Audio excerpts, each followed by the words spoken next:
በስመ አብ ወወልድ ወመንፈስ ቅዱስ አሐዱ አምላክ አሜን።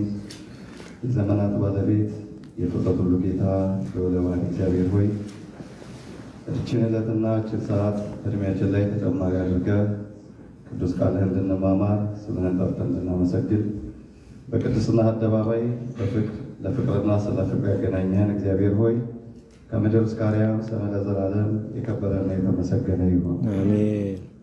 ክቡር አባታችን መላከ ሰላም ቀሲስ ኤፍሬም ከበደ የዚህ ታላቅ ደብር አስተዳዳሪ፣ በዚህ ከተማ ላይ በዚህ አጥቢያ እግዚአብሔር ለሰበሰባቸው መንፈሳዊ መንጋዎች ባለአደራ አድርጎ እግዚአብሔር የሾሙት ታላቅ አባት አይንተ እግዚአብሔር ካህናት፣ ላይቀነ ምስጢር ዲያቆናት፣ አባቶች፣ እናቶች፣ እህቶችና ወንድሞች ሁላችሁ በክርስቶስ ኢየሱስ ፍጹም የሰላምታ ቃል እንደምን ዋላችሁ? አሜን። ቸርነቱ የማያልቅ እግዚአብሔር የእኛን ኃጢአት፣ የእኛን በደል፣ የእኛን ነውር፣ የእኛን ክፋት ሳይሆን በዕለተ ዓርብ የፈሰሰውን የልጁ የኢየሱስ ክርስቶስን ደም እየተመለከተ ሊባርከን፣ ሊያጽናናን፣ ሊያሳርፈን ደግሞ መንግስቱን ሊያወርሰን ዳግም በቅድስና አደባባይ በታላቅ ምሕረቱ ስላገናኘን አምላካችን እግዚአብሔር ስሙ ለዘላለም የከበረና የተመሰገነ ይሁን። ብዙ ሰዓት አንቆይም። ሁላችሁንም ስትጸልዩን የቆያችሁት ግን ለበረከት ያህል ከመጣን ዘንድ ዛሬ ለምን እንደተሰበሰብን ያው ብዙዎቻችን ሕሊናችንም ቢያውቀው ቃሉን ለበረከት ማግኘት መስማት ስላለብን በጣም ውስን ለሆኑ ደቂቃዎች እንቆያለን። ጌታ መንፈስ ቅዱስ በልባችን ላይ የቃሉን በረከት እንዲያኖር ፈቃዱ ይሁን። የትምህርታችን ርዕስ የሚሆነው ደሙን ባየው ጊዜ ከእናንተ አልፋለሁ የሚል ቃል ይሆናል። በኦሪት ዘጸአት ምዕራፍ 12 ቁጥር 11 ላይ የሚገኝ ቃል ነው። ደሙን ባየው ጊዜ ከእናንተ አልፋለሁ። ይሄ ቃል ለጊዜው ለእስራኤላውያን የተነገረ ቃል ነው። ፍጻሜው ግን ለእስራኤል ዘነፍስ ለክርስቶሳውያን ለክርስቲያኖች የተነገረ ቃል ነው። ይሄ ቃል ለጊዜው በግብፅ ሀገር በመከራ በሰቆቃ በጭንቀት ለኖሩ ሰዎች የተነገረ የምልክት ቃል ነው። ፍጻሜው ግን ዛሬ ከግብፅ ሲኦል ነፃ መውጣት ለሚፈልጉ ሰዎች ሁሉ የመዳን ምልክታቸው ደሙ እንዲሆን የታዘዘ መለኮታዊ ቃል ነው። ቃሉን ስናነበው እስራኤላውያን በግብፅ ባርነት በነበሩበት ዘመን የተነገረ ቃል ነው። ሁላችሁ እንደምታስታውሱት ለ430 ዘመናት ያህል እስራኤላውያን በባርነት ይኖሩ ነበር። ፈርዖን ረግጦ ጭቃ እያስረገጠ ጡብ እያስረራ የነገስታትን መቃብር እንዲገነቡ እያደረገ እስራኤላውያን በከፋ የባርነት ሕይወት ውስጥ ለ430 ዓመታት በጭንቀት ይኖሩ ነበር። እንደ ባርነት አስቀያሚ ነገር የለም ወገኖች። ሰው ምንም አይነት በደል ይበደል፣ ምንም አይነት የህይወት ጉድለት ይኖርበት፣ ባሪያ መሆን ግን እጅግ የከፋ መራራ ሕይወት ነው። ምናልባት እኛ ኢትዮጵያውያን ይሄ ነገር ላይገባን ይችላል። ይሄ ጉዳይ ኬንያዎችን ብናወራቸው ወይም ናይጄሪያዎችን ብንጠይቃቸው ወይም ደቡብ አፍሪካውያንን ቁጭ ብለን ብናጫውታቸው ምናልባትም አፋቸው ደምደም እያለው የባርነት ሕይወት ምን አይነት አስቀያሚ ሕይወት መሆኑን ሊነግሩን ይችላሉ። እድሜ ለአባቶቻችን ዋጋ ከፍለው ባርነት ምን እንደሆነ እንዳናውቀው አድርገውናል። እግዚአብሔር ክብር ይግባው። ስናነበው ግን የባርነት ሕይወት እጅግ አስቀያሚ ቀፋፊ ሕይወት ነው። ራሔል ልጆቿን ወልዳ እንኳን ማጥባት አልቻለችም፣ ባሪያ ስለነበረች። በግብፅ ሀገር በባርነት ስለነበረች ምጥ ይዟት ጭቃ እየረገጠች እስራኤላዊት ሴት ነች። እባክን ከጭቃው ወጥቼ ልጆቼን ልገላገል ስትለው የሰው ደም ጭቃውን ያጠነክረዋል፣ እንደውም ልጆቹን ከጭቃው ጋር አብራሽ ገጪ ነበር ያላት ግብፃዊው ካቦ። አማራጭ የላትም። እምቢ ብትል እየተደበደበች ነው።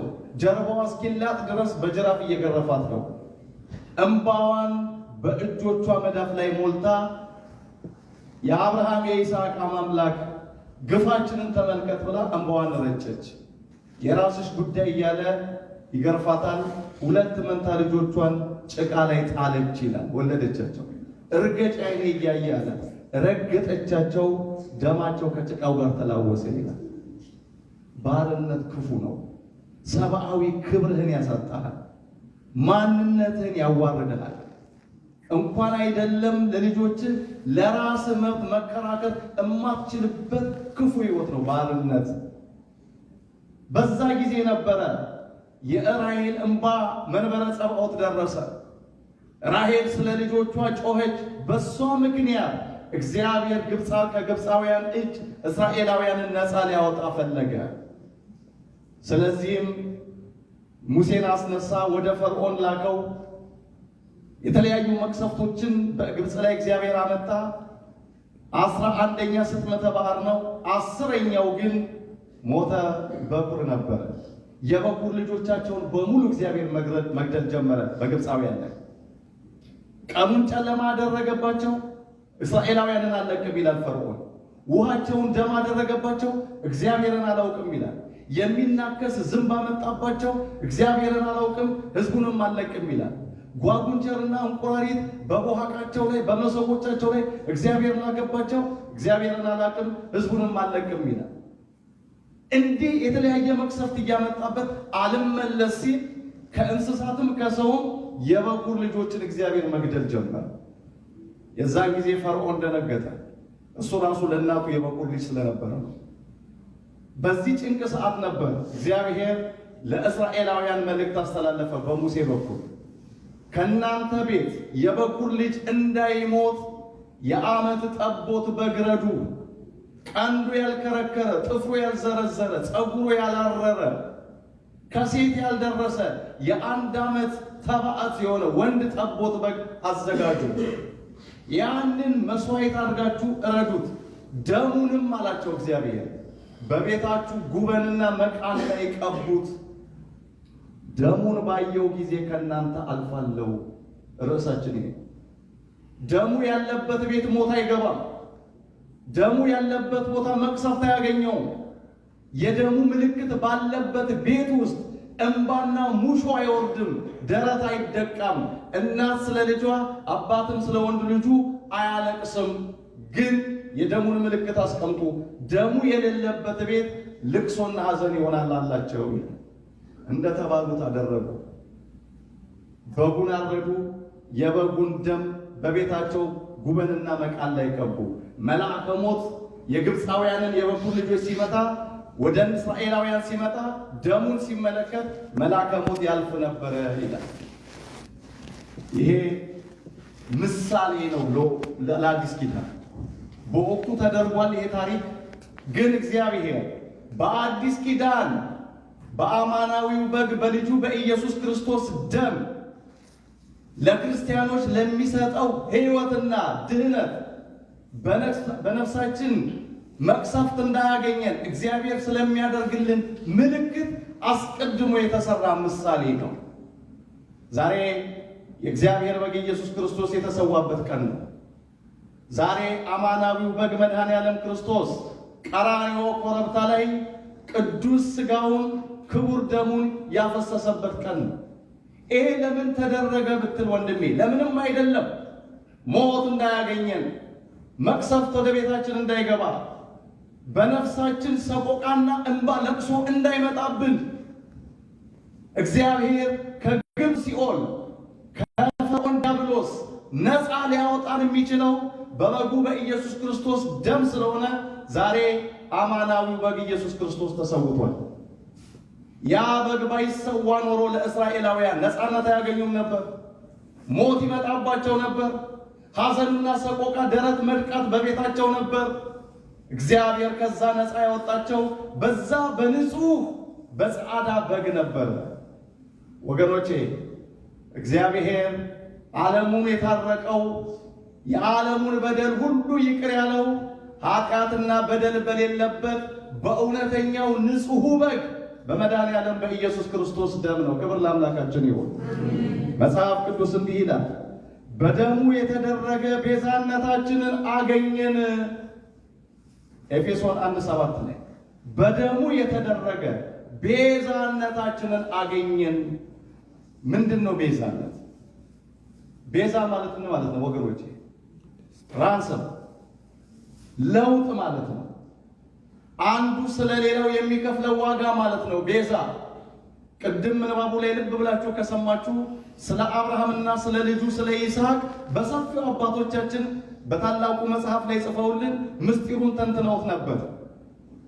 አብርሃም ልጁ ይስሐቅን ይዞ ወደ ሞሪያም ተራራ ሲወጣ ለእግዚአብሔር ሊሰዋው ሲል አብርሃም በልጅህ ላይ አንዳች ነገር እንዳታደርግ በልጅ ፈንታ እነሆ በጉን ሰዋ ብሎ በዕፀ ሳቤቅ የተያዘ በግ እግዚአብሔር ሰጠው ይላል ዘፍጥረት 22 ከቁጥር 1 ጀምሮ። ይስሐቅን ፈታውና በጉን ሰዋው። በጉ ለይስሐቅ ቤዛ ሆነ። ይስሐቅ ነፃ ወጣ። በይስሐቅ ፈንታ በጉ ታረደ። ያ በግ ለይስሐቅ ቤዛ ተባለ። ወገኖቼ ለዓለም ሁሉ ቤዛ የሆነ የእግዚአብሔር በግ ኢየሱስ ነው። እኛን ከእስራታችን ፈቶ የታሰረልን ኢየሱስ ነው። እኛን ከውድቀታችን አንስቶ የወደቀልን የተደፋልን እርሱ ኢየሱስ ነው። ይስሐቅ በአፍጢሙ ተደፍቶ ነበረ። አባቴ በማጀራቴ እረደኝ ያለው ዓይኔን እያየህ እንዳትሳሳ ከአምላክ እንዳትጣላ በማጀራቴ በኩል እረደኝ ብሎ ነበረ። ያ የተደፋን ብላቴና ቀና ያደረገው በዕፀ ሳቤቅ የተያዘው ንጹሕ በግ ነው። ወገኖቼ ኃጢአት ደፍቶን ነበር። ዲያብሎስ ደፍቶን ነበር፣ ጥሎን ነበር፣ ከክብር አንሰን ነበር።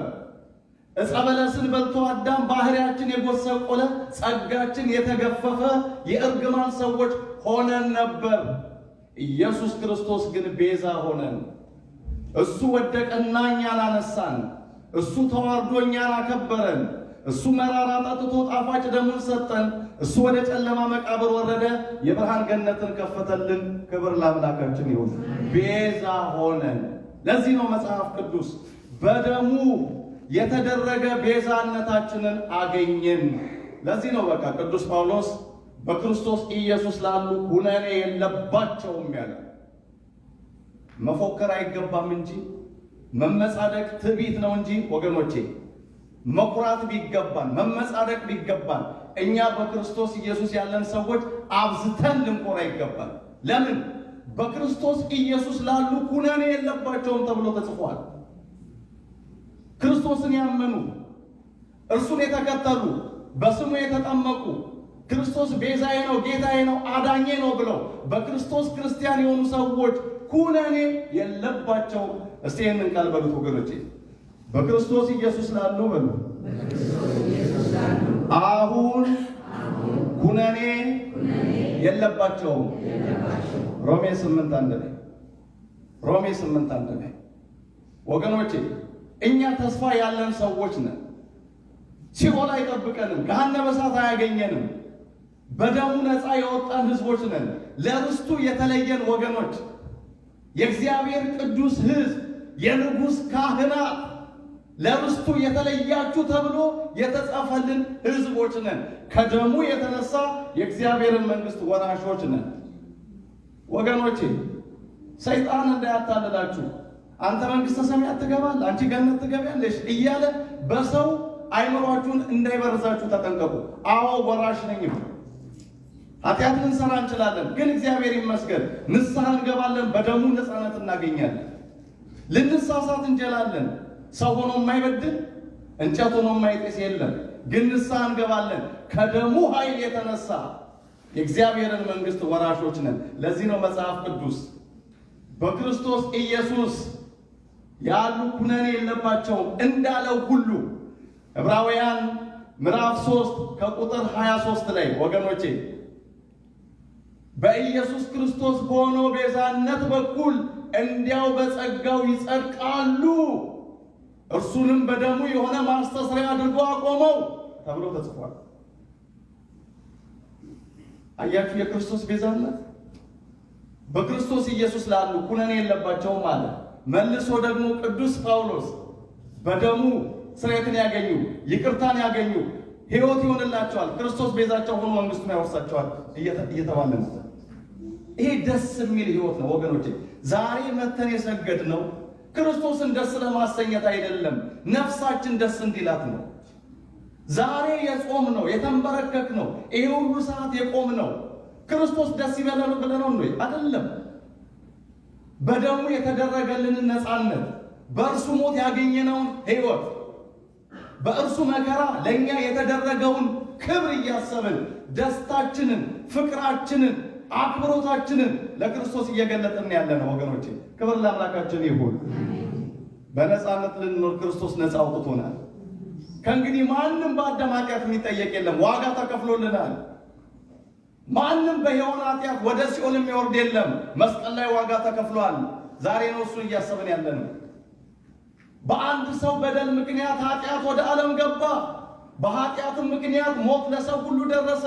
በአንዱ አዳም ሁሉ ኃጢአተኞች እንደሆኑ በአንዱ ክርስቶስ ሁሉ ጻድቃን ናቸው ተብሎ ተጽፏል። ሮሜ 5:12 ላይ በአዳም ምክንያት ከመጣብን እርግማን ይልቅ በክርስቶስ ኢየሱስ ያገኘነው ጸጋ እጥፍ ሆኗል። መጽሐፍ እንደሚል በአዳም እርግማን፣ ውርደት፣ ኪሳራ ነበር የገጠመን። በክርስቶስ ያገኘነው ግን እጥፍ ሆነ። የልጅነት ክብራችን፣ ጸጋን፣ ሕይወትን፣ ዘላለማዊነትን በክርስቶስ ደም ልዩ ጸጋ አገኘን። ለዚህ ነው ክርስቶስ ዋጋ የከፈለው። ክርስቶስ ሞተ ስንል ወገኖች አቅልላችሁ እንዳታዩት፣ የዛሬ ሕማሙ ቀላል አይደለም። ምንም አምላክ ቢሆን ሰው ነው። ምንም ከሰማይ የወረደ ጌታ ቢሆንም ምድራዊውን ሥጋ ለብሷል። ሕመሙ ሥጋውን በእጅጉ ያሰቃየ ነበረ።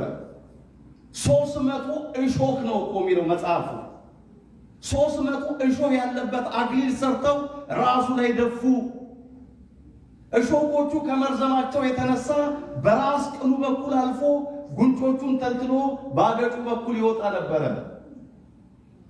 የረጋ ደም ፊቱ ላይ ተጋድሞ ነው ክርስቶስ ከሊቶስጥራ ግርጌ እስከ ቀራንዮ ራስጌ፣ ከሐና ቤት ወደ ቀያፋ፣ ከቀያፋ ቤት ወደ ሐና፣ ከጲላጦስ ወደ ሄሮድስ፣ ከሄሮድስ ወደ ጲላጦስ ሲያመላልሱት የነበረው 65 ጊዜ ምድር ላይ ወድቋል መስቀሉን ተሸክሞ። ከፊት ያሉት ና ቶሎ ቶሎ እያሉ ይጎትቱታል፣ በአፍጢሙ ይወድቃል። ከኋላ ያሉት ምን ያስቸኩላል ለመሞት እያሉ ወደ ኋላ ይጎቱታል፣ በጀርባው ይንጋለላል፣ ይወድቃል። 65 ጊዜ እያሰቃዩ ነው የወሰዱት። 120 ጊዜ በድንጋይ ፊቱን በጥፊ መተውታል። እጃቸውን መተው ሲሰለቻቸው ጠፍጣፋ ድንጋይ ፈልገው በድንጋይ 120 ጊዜ፣ 80 ጊዜ ፂሙን ነጭተውታል። 120 ጊዜ በሽመል ሰውነቱን ደብድበውታል። 6666 ጊዜ ጀርባው ተልጦ ነጭ አጥንቱ እስኪታይ ድረስ ገርፈውታል። በተራ ጅራፍ እንዳይመስለው ወንድሜ፣ ጅራፎቹ ላይ ስጋን የሚቦጭቅ እሾህ አጥንት ተክለውበት ነበረ ሲገርፉት የነበረው። ይሄም አላረካቸውም። መስቀል ላይ ወስደው ሰቀሉት። ሲሰቅሉት ወንድሜ ችንካሮቹን ያስገቡት እዚህ ላይ ነው፣ እዚህ መዳፉ ላይ። እዚህ መዳፍ ላይ ቢገባ በቀላሉ እጆቹ ይተራተራሉ። ሳዶር፣ አላዶር፣ ዳናት፣ አዴራ፣ ሮዳስ እነዛን ችንካሮች ሲያመጡ እዚህ ላይ ነው የቸነከሩት። እዚህ ላይ ሲቸነከር ሰውነቱ የትም አይሄድም፣ እዛው ግን ደም ስሩ ላይ ነው የያዘው። ነርቡን ነው ክርስቶስ መተንፈስ እስኪያቅተው ድረስ ደም ስሩ ላይ ነው ያ ችንካር ያረፈው። መናገር እስኪያቅተው ድረስ፣ መጮህ እስኪያቅተው ድረስ እናቱን በዓይኑ እያያት እምባውን እያፈሰሰ እየተንከራተተ የሲቃ ድምፅ ነበረ ሲያወጣ የነበረው። ኤሎሄ ኤሎሄ ኤለማ ስላማ ሰበቅታኒ፣ አምላኬ አምላኬ ለምን ተውከኝ እያለ ጮኸ። አብ ጨከነ። አብ ሁል ጊዜ ጸሎቱን ይሰማው ነበር። የዛን ጊዜ ግን ዝም ማለት ለምን ይሆን? ኢየሱስ ክርስቶስ አልዓዛር መቃብር ላይ ቆሞ አባት ሆይ ስማኝ፣ ይህንን ብላቴና እባክን ሕያው አድርጎ ብሎ ጸለየ። ስለሰማኸኝ አመሰግናለሁ አለ። አልዓዛር አልዓዛር ና ከመቃብሩ ውጣ አለ። አልዓዛር መሰስ ብሎ ወጣ። የዛኔ አባቱ ወዲያው መልስ ሰጥቶታል። መስቀል ላይ ግን ዝም አለው። 2 እንጀራና 2 ዓሣና 5 እንጀራ ክርስቶስ ለ5000 ሰዎች ሊመግብ ሲል አይኖቹን ወደ ሰማይ አቀና ይላል። አባት ሆይ እነዚህን ህብስትና ዓሣዎች ባርክ፣ ሕዝብንም አጥግብ ብሎ ተማጸነ። ስለሰማኸኝ አመሰግናለሁ አለ። 5000 ሰዎች ጠገቡ ይላል። መስቀል ላይ ግን አባት ሆይ ብቻ ለቺ ጽዋ ከኔ ትለፍ ሲለው ዝም፣ አምላኬ አምላኬ ለምን ተውከኝ ሲል ዝም። ለምንድን ነው ዝምታው? ጠልቶት አይደለም፣ ንቆት አይደለም፣ ሳይሰማው ቀርቶ አይደለም። እኔና እናንተን መልስ አድርጎ ሊሰጠው ስለፈለገን ነው። ወንድሜ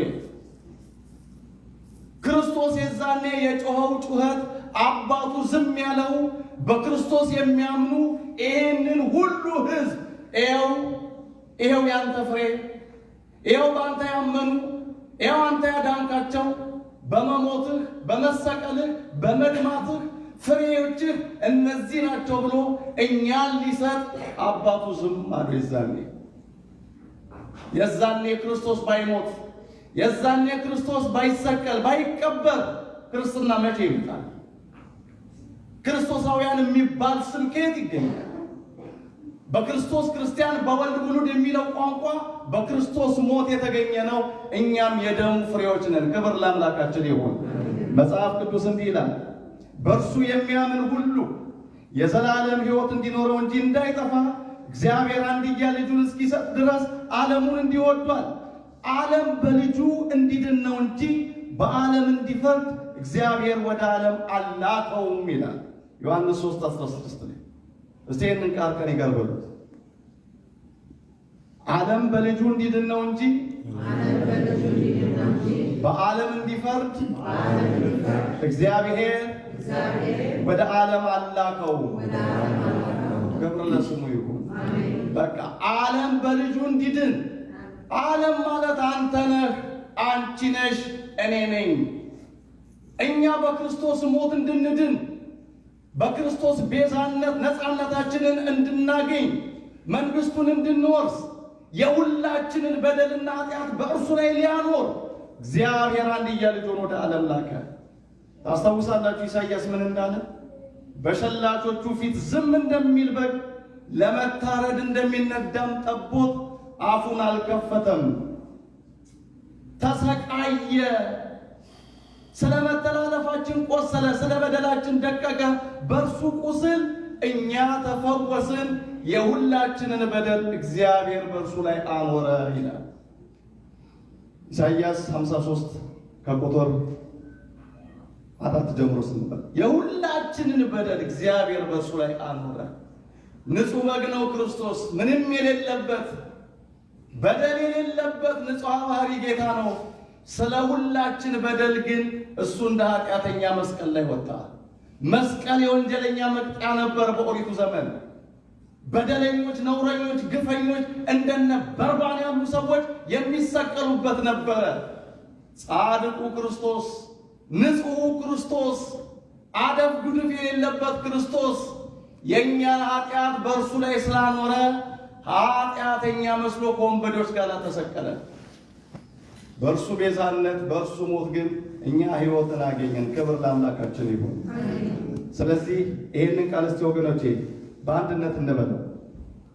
በክርስቶስ ኢየሱስ ስለሆንኩ በሉ እስቲ ኩነኔ የለብኝም፣ በደሙ በሉ ነፃነትን አግኝቻለሁ። የክርስቶስ ሞት ለእኔ ቤዛዬ ነው። ክርስቶስ ሕይወቴ ነው። ክብር ለአምላካችን ይሁን። አደራችሁን ክርስቶስን ታሪክ አድርጋችሁ እንዳታዩት። ሕይወት ነው። ስለ ክርስቶስ ሞት፣ መከራ፣ ስቃይ ሲነገር እንደ ታሪክ የሆነ ናሬሽን ሰምታችሁ እንደመሄድ እንዳትቆጥሩት። የየዕለት ሕይወታችን ነው። ሞቱ፣ ስቅለቱ ለእኔ ነው በል ወንድሜ። ኢየሱስ የደማው፣ ኢየሱስ ክርስቶስ የተሰቀለው፣ ኢየሱስ ክርስቶስ መከራ ያየው ለማንም አይደለም። ሩቅ አድርጋችሁ እንዳትመር። ለእኔ ነው። በእርሱ ሞት ነው ዛሬ ሕይወት ያገኘው። በእርሱ ደም ነው መንግስቱንም ወርሰው። በክርስቶስ በማመኔ ነው የርስቱ ወራሽ መሆን የምችለው ብለን በዚህ አይነት ስሜት የክርስቶስን ሕማም ልናስብ ይገባል። መድኃኔዓለም ክርስቶስ ሁላችንን የርስቱ ወራሾች ያድርገን። ደሙን ባየው ጊዜ ከእናንተ አልፋለሁ እንዳለ አምላካችን ኢየሱስ ክርስቶስ የእርሱን ደም ተቀብለን በእርሱ ደም ነፍሳችን ታትማ የክርስቶስን ሥጋና ደም በሕይወታችን ውስጥ አትመን ይዘን ከሞት እንድናልፍ ከቅስፈት እንድናልፍ ሲኦልን እንድንሻገር መንግሥቱን እንድንወርስ መድኃኔዓለም መልካምና ቅዱስ ፈቃዱ ይሆንልን። አሜን። ስብሐት ለእግዚአብሔር።